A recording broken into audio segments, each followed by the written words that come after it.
Hello world, and welcome to the Wolf's Den today. Wherever you might be, we're here and we're glad you're along with us. Ladies and gentlemen, in the Wolf's Den today, now please, for any of our European listeners, if I get this wrong, you can tell me what it is. I don't know. Today we have Ulvesang, I'm going to say, into the studio, and that's Anna and... Please, I don't want to...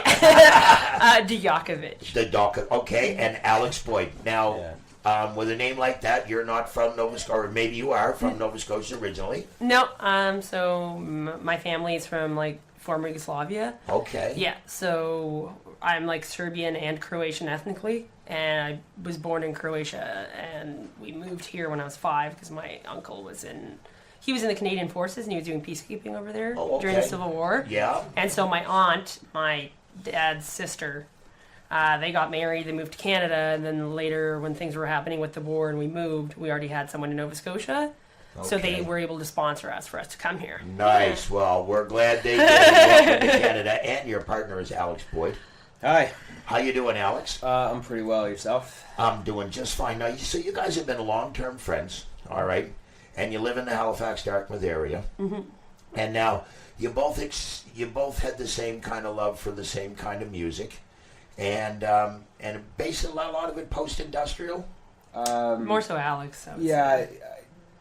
Neofolk itself, I guess, is technically would be a post-industrial subgenre, but more so we've kind of really got into the same stuff over a lot of extreme metal, black metal and stuff like that. Okay. So, yeah. And now there's a lot of people out there that really don't understand, I mean, like we were talking before we started here, I mean, when I first heard about this, when it was first mentioned to me, I was expecting more on the heavy metal side. Mm-hmm. Because, I mean, but I had never really, and I guess it's not that really that well known, neo-folk, and that's not really that well known here, is it? I would say no. Yeah, no. No, you would certainly have people who would be fans of sort of a lot of those offshoots in some capacity, but there's certainly no scene. Yeah, so that's where the black metal is. That's like a subgenre of this metal, of this type of music, is it? Or well, black metal would be closer, I guess, to when you were talking about death metal earlier. It's a fast, kind of originally punk influenced, very DIY and very raw form of heavy metal music. It tends to be pretty kind of built from the ground up, I guess. It has a lot of anti-establishment type leanings to it, I suppose. So that's where that comes in. But now you guys are more like, let's just sit down and chill. Yeah. Yeah. Right? I mean, your style of music, I mean, we talked about this just before we came on air as well. Is the first time I heard you guys, I was expecting something totally different than what was put in front of me. And I like I said, for Dana, for the first couple of minutes, I was like, okay, when's it going to start? When's it going to start? Because I was expecting at some point that I was going to be getting some form of a heavy metal here. Hmm. What I got was very rhythmic chanting, undertones of country music, with layers of rock put over that, with a little slice of operatic, classical music laid in there, with the chanting and with water. Yeah. So I mean, you guys have taken all the good things in life, put them in a little basket here. Yeah, I guess that's awesome to know. Pretty glowing review, I guess. Yeah, I think where we both liked black metal, and then there's the other genre of neofolk, which is more and with neofolk, there's also dark folk, which is almost more laid back. Yeah, a little more neoclassical in a sense. Yeah, more neoclassical, traditional folk. I guess those genres are all sort of with black metal, especially dark folk. They're very nature oriented. So I like to put the samples of wind or water or something to help kind of create that vision.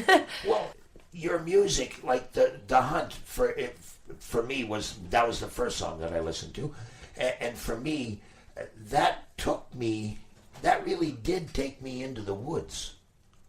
Well, that's good. Yeah. Like it did. I mean, like I said, I think the one thing that keeps going over and over in my mind is that your music is so relaxing, but it's so multi-layered. Mm-hmm. Like, to listen to it, you would think really that there would be, a whole lot more people involved than just two people. Yeah. Yeah.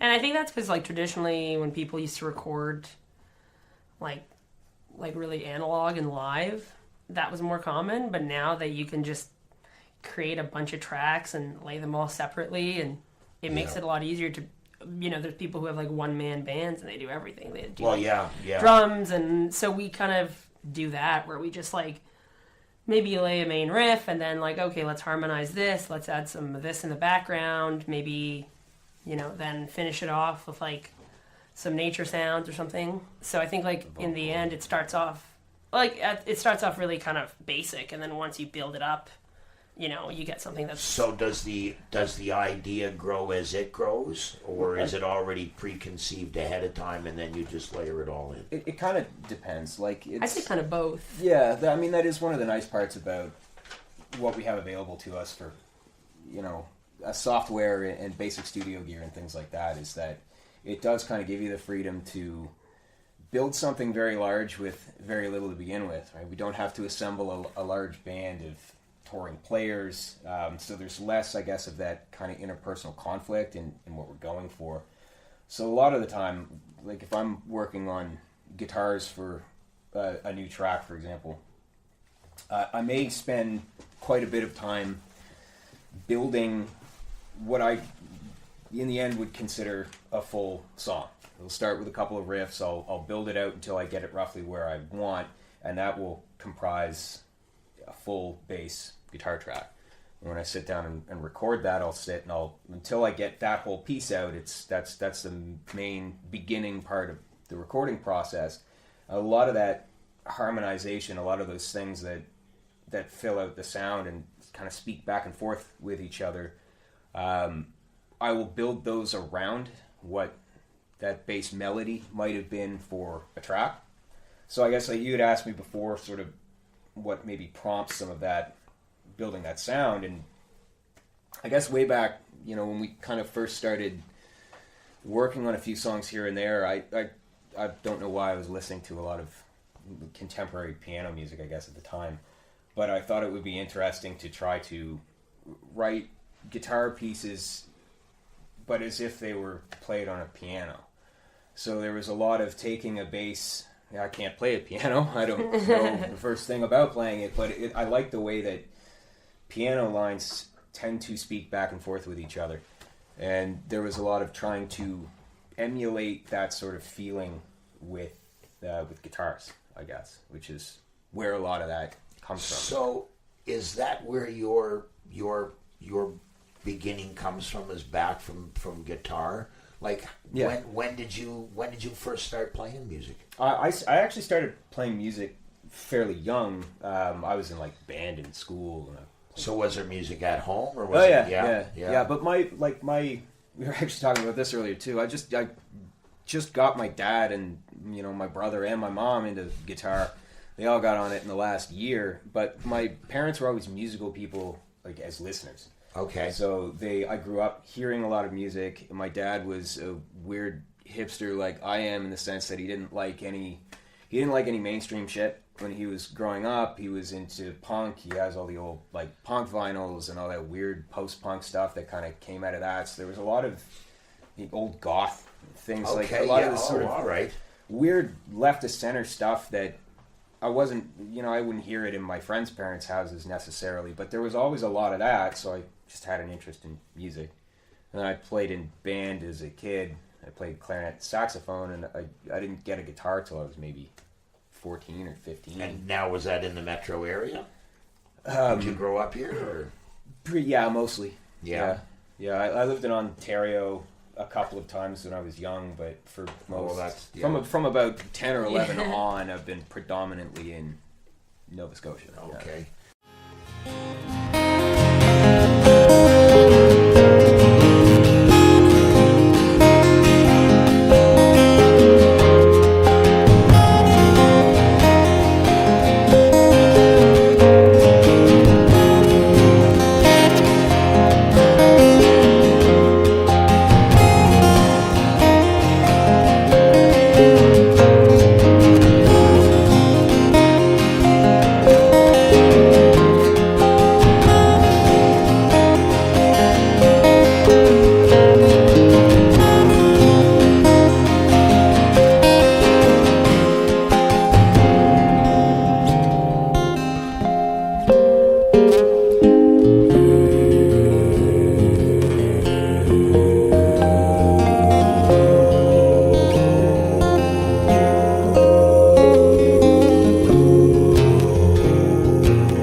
And now, Anna, you say you came here as a young child, and did you grow up in the metro area as well? Yeah, I've been basically in Dartmouth ever since. Okay. Oh, over on the dark side. Yeah. Oh, okay. But You're out in Spry Town now, Yeah. So now, same thing. Was music a part of your family, a part of your life, or? Not really. I would say that my grandpa was musical. He played like the accordion or harmonica, we say. Yeah. So it's got like piano keys on one side and then Yeah. the buttons on the other side. Yeah. Whereas a lot of the ones you find now, they're buttons on both sides. It took forever for him to find one like that here, whereas Yeah. they're really common back home. Yeah, Newfoundland had keys and buttons. Yeah, because I guess back in like Yugoslavia and a lot of Eastern Europe, that's like very traditional folk music with the accordions. Yeah, I so know he in liked playing Newfoundland that. there's a lot of Portuguese and that over there too. Yeah. And Greek and that. They used to come over fishing. So now, when did music bug bite you? So kind of same thing. I think I started playing guitar when I was 13. And I also played in band in school. I started with clarinet, then I went to guitar. And then after playing guitar for a long time, maybe like 6 years ago now, maybe 5 years ago, I started playing bass as well.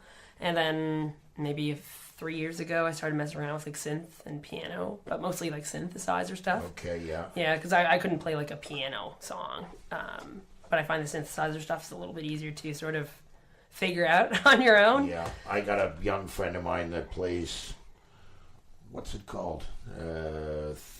Theremin? Oh, theremin. I want one of those. Yeah, and like, I mean, when he told me what it would do and everything, I was kind of like, yeah, we're talking Star Trek here, right? And he goes, exactly. Yeah. And then he got up on stage, and I was like, wow.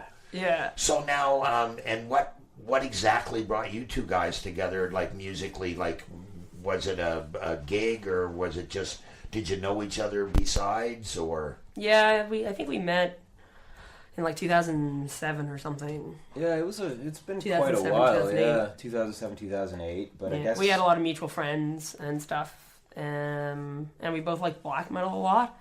And then when I got into neofolk and dark folk, like Alex was already kind of interested in that genre for a while before I was. So it must be hard to go to a gig or go to an event where the genre is so small.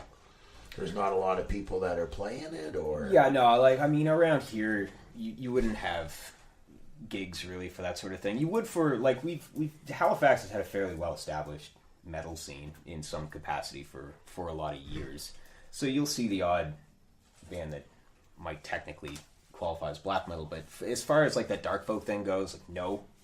Yeah. It's not, and I guess that's, for us, I mean, when we got started, it's not like we were thinking, oh, we gotta go be part of the scene necessarily. We just wanted to see if we could make some music like that, because I don't think we knew anyone else really who was interested in that sound around here. So to answer your question, yes, you can.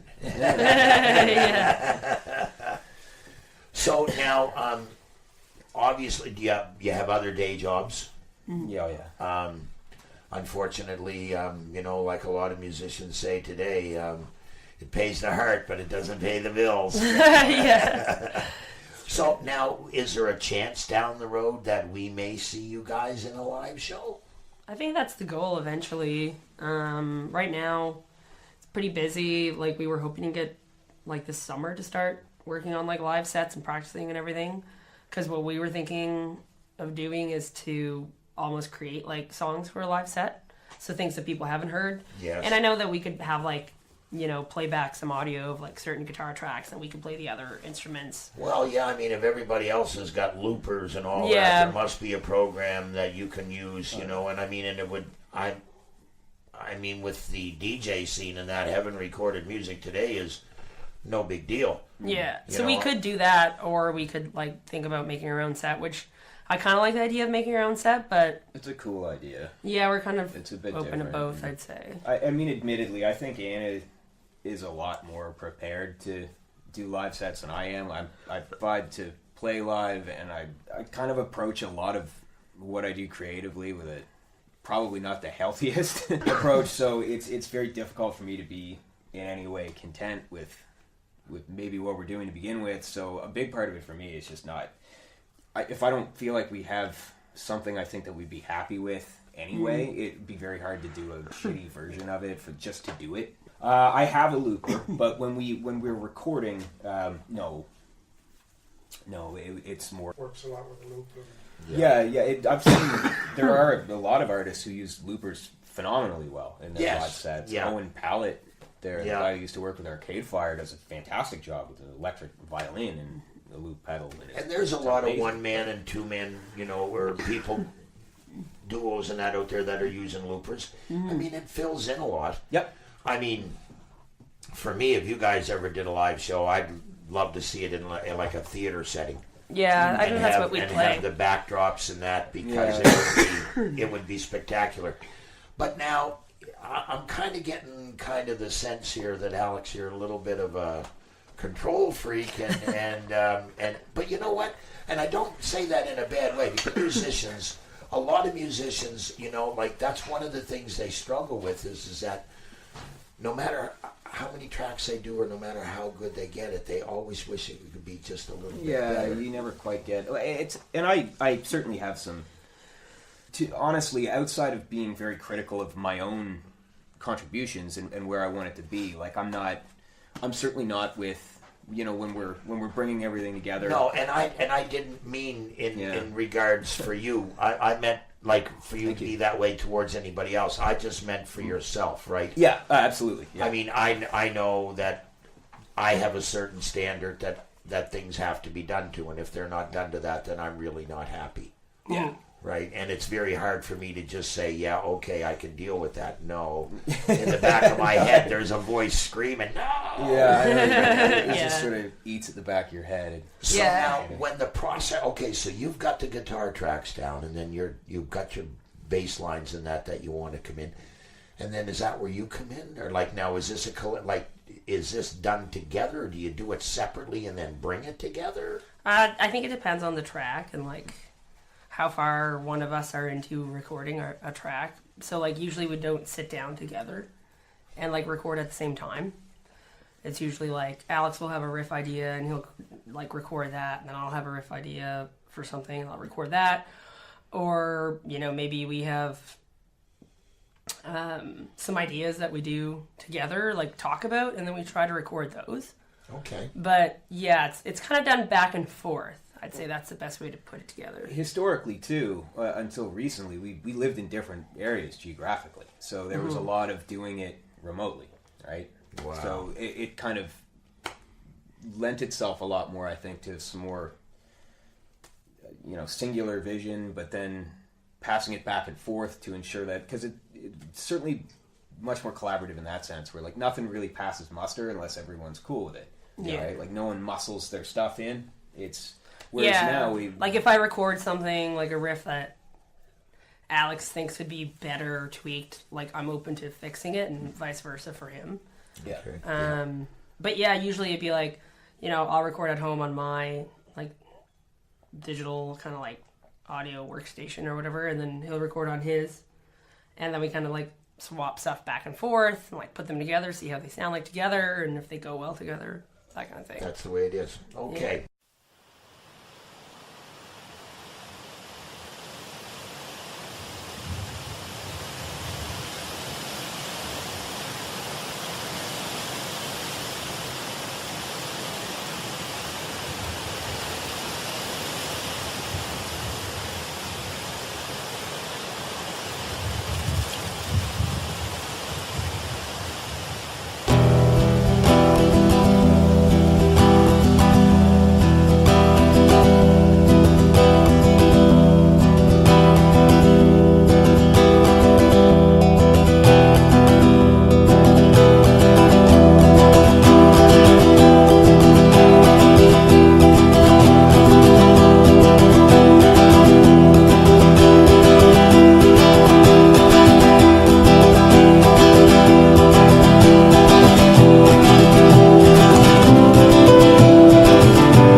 like long distance collaboration. I mean, I know a lot of people that do it songwriting and stuff like that, but I mean, I'm trying to get my head here where you guys are on the same page melodically. I mean, that says an enormous amount about your creativity that the both of you have. Yeah, I think a lot of it is about sharing sort of the same vision, and having the same or very similar like musical influences. So we both know what the other person would probably think sounds nice, because I would think it sounds nice. So usually if I like the riff, like Alex will like the riff, and if he likes the riff, usually I'll like the riff. And I think too, if Alex sends me a riff to like record over, or vice versa, like each of us will listen to that riff over and over and over again while screwing around on like the guitar or the bass or the synth or whatever. Okay. Or like with vocals. Yeah, so you're getting basically, without being in the same room talking to each other, you're getting a feel for what the other person was thinking when they put that together. Yeah. Okay. Basically, yeah. It's I think a benefit too, like the way that we do it, or certainly what technology now will allow you to do. Is nothing's really etched in stone, right? Like we can certainly when we were not in the same geographic area. I mean, you can build and you can pass stuff back and forth, and you're not wasting studio time or money either, right? You can basically do whatever the hell you want with it between the two of you, until you're largely happy with what you have, and it's not, other than the time commitment, it's not breaking the bank. And then obviously you have the software to put all this together.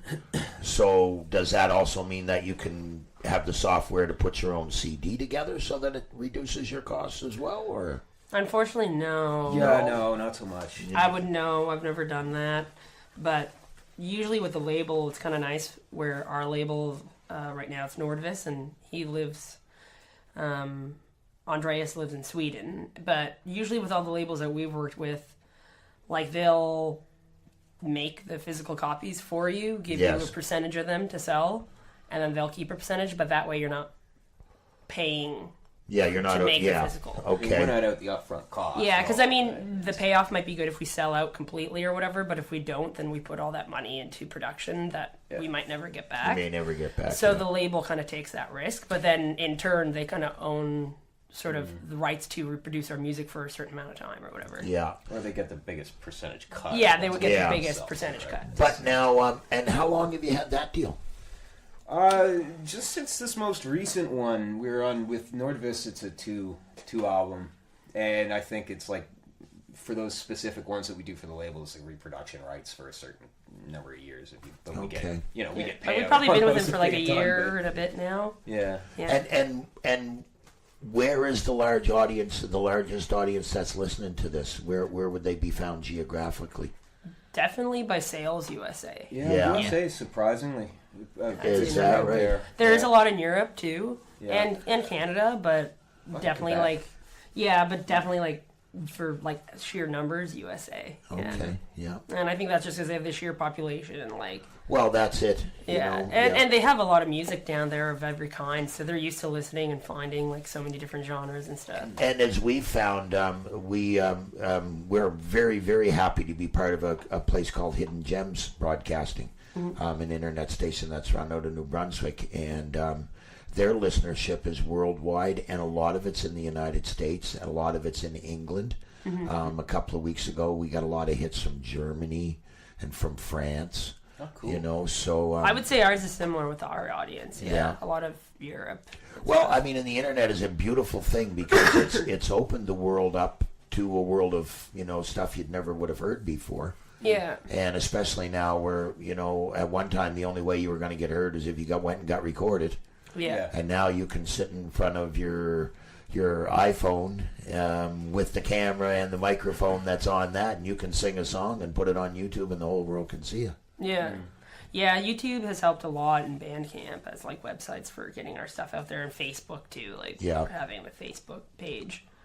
So that's helped a lot for like getting exposure, and I think just like our album art helped attract people too, because people really liked how it looked, and my friend Andrew did that. Yeah,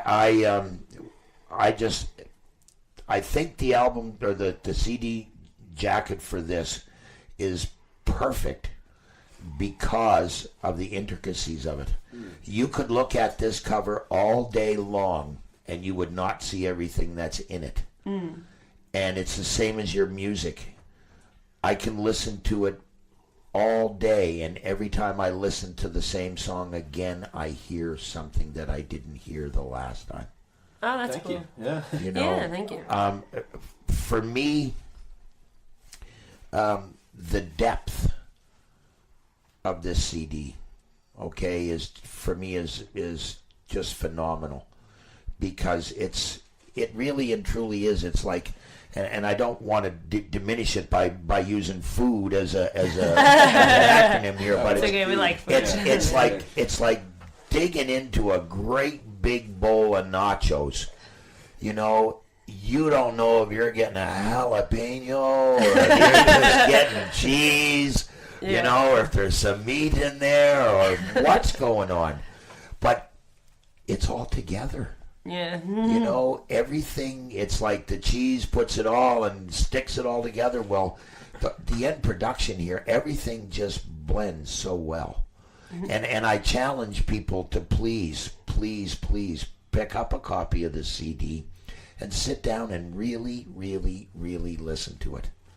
Thanks. Because it is amazing. I can say one thing. I think both of your minds are very busy. Yeah. Yeah. You gotta beat them into submission sometimes. Yeah. But there's got to be a lot going on. Yeah.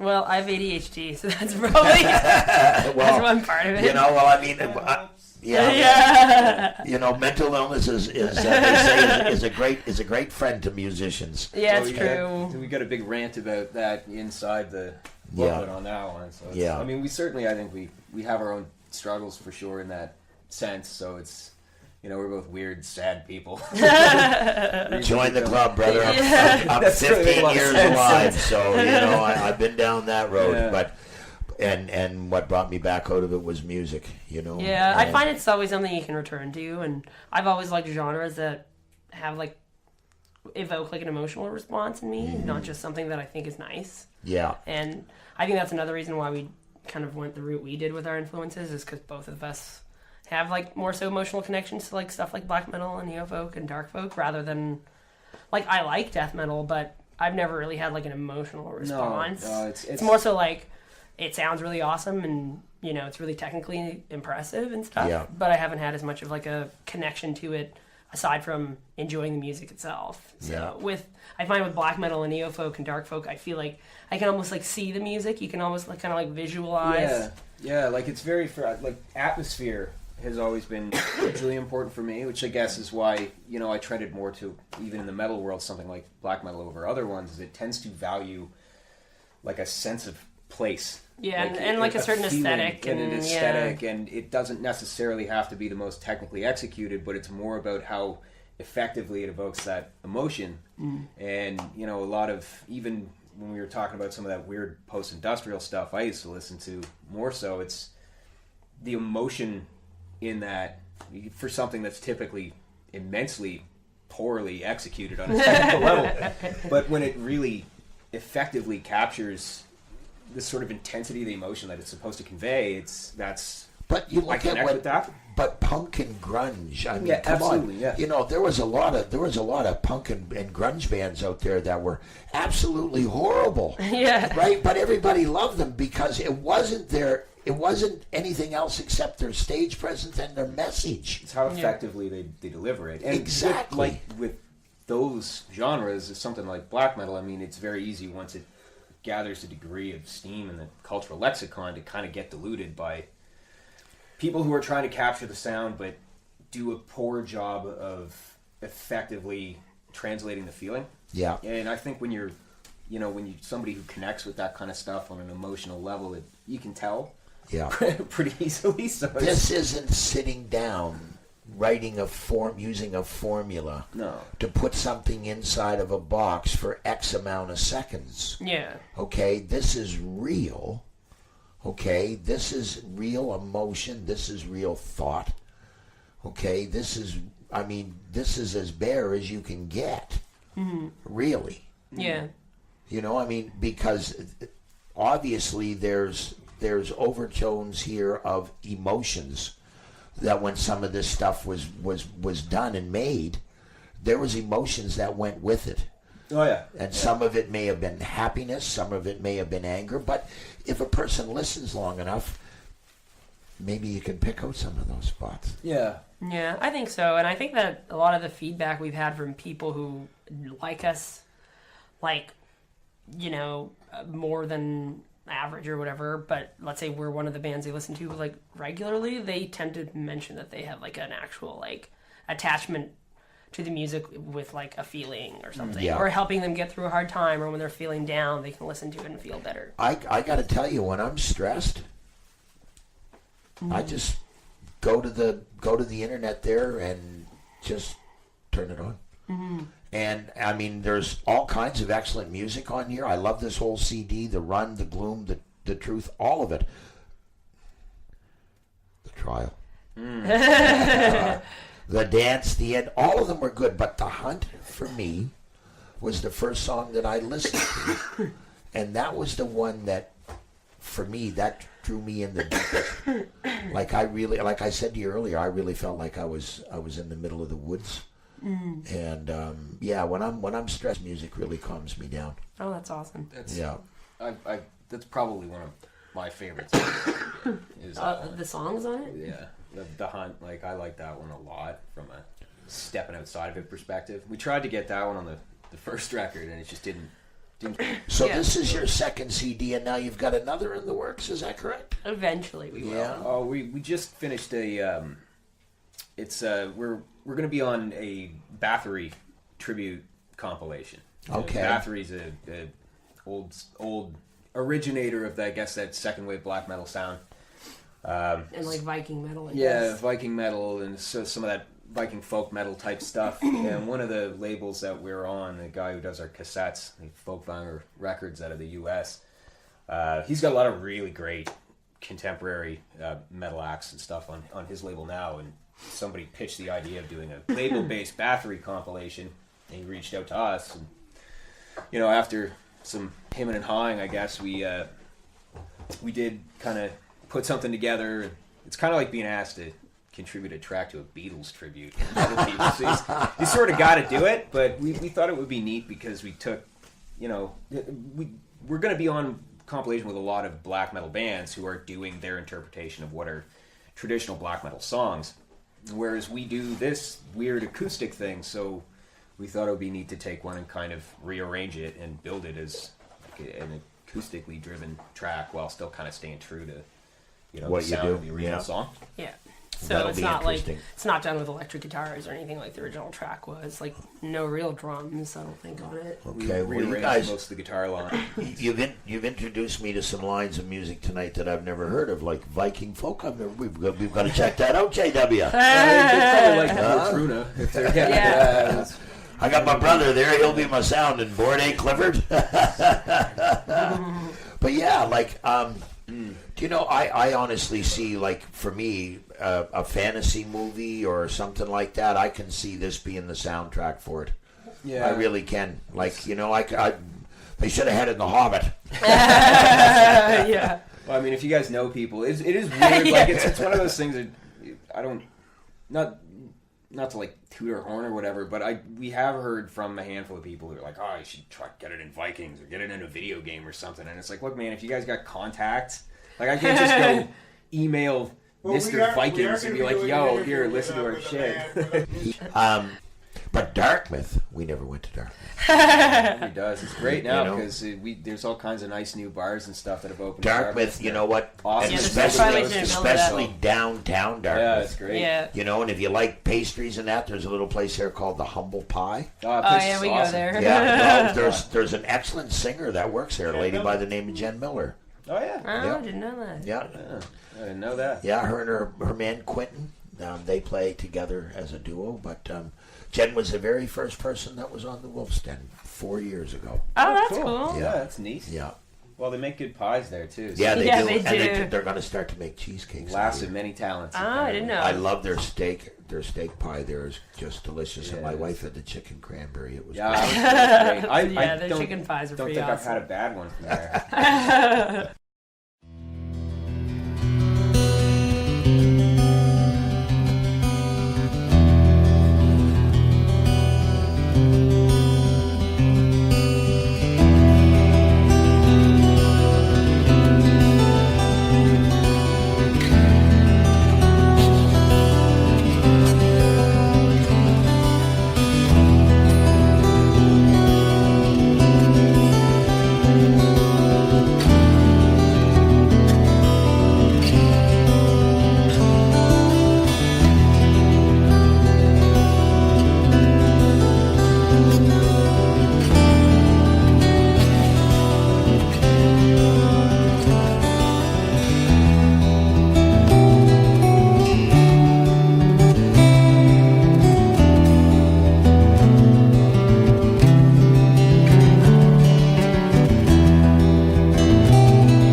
Well, Anna and Alex, I want to thank you so much for stopping in the Wolf's Den today. It's been a real thanks pleasure. for having us here.